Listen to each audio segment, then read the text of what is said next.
Halo, aku Nikita Arini Santosa dengan NIM 2500012114018 dari kelas 4C 2021.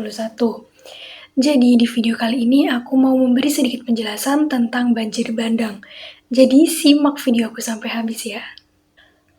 Banjir bandang menerjang Sanggau, Kalimantan Barat, tepatnya di wilayah Kecamatan Tayan Hulu, Kabupaten Sanggau, Kalimantan Barat. Banjir bandang tersebut terjadi karena hujan deras dan meluapnya sungai di wilayah tersebut. Setidaknya terdapat 300 meter jalan yang terendam banjir dengan ketinggian 50-70 cm.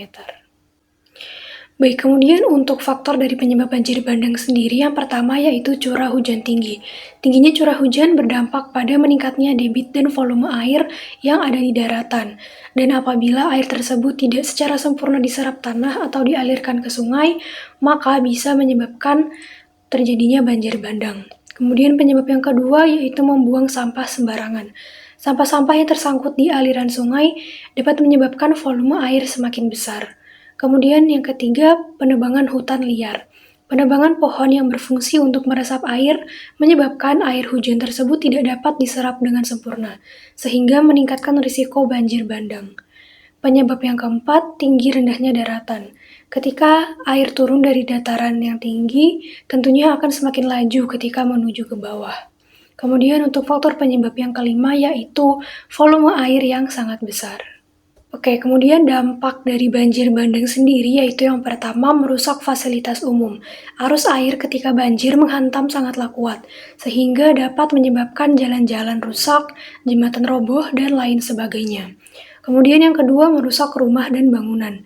Banjir bandang seringkali membawa material seperti batang pohon, lumpur, dan batuan yang ketika melewati area pemukiman akan menyebabkan kerusakan yang parah.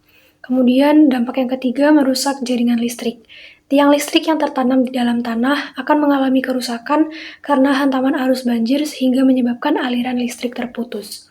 Kemudian yang keempat, wabah penyakit. Pasca banjir bandang selesai, biasanya akan meninggalkan genangan-genangan air yang memicu perkembangan wabah penyakit.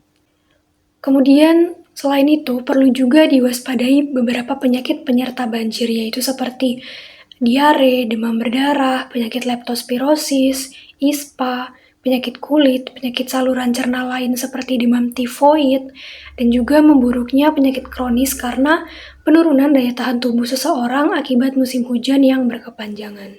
Oke, upaya pencegahan atau mitigasi banjir bandang yaitu unsur utama dari banjir bandang adalah debit air yang sangat besar yang terjadi secara tiba-tiba. Sedangkan upaya mitigasi yang bisa dilakukan yaitu meredam volume banjir bandang dengan membentuk sebuah waduk peredam banjir bandang pada alur deras untuk menangkap dan menyimpan sementara sebagian volume banjir atau biasa disebut detention storage. Nah, kemudian jika dikaitkan dengan peminatan kesehatan lingkungan, maka upaya mitigasi yang bisa dilakukan adalah tidak membuang sampah sembarangan, terutama di sungai, dan tidak melakukan penebangan pohon liar agar tetap tersedia resapan air yang mencukupi. Oke, jadi kesimpulan dari video aku kali ini adalah penyebab banjir bandang yang paling sering adalah curah hujan tinggi yang menyebabkan meluapnya debit air. Untuk itu bisa dibangun waduk peredam banjir bandang sebagai upaya mitigasi. Baik, sekian video dari aku. Semoga bisa menambah pengetahuan teman-teman dan semoga kita bisa menjauhi faktor-faktor penyebab banjir bandang yang mayoritasnya disebabkan oleh perilaku manusia. Bye!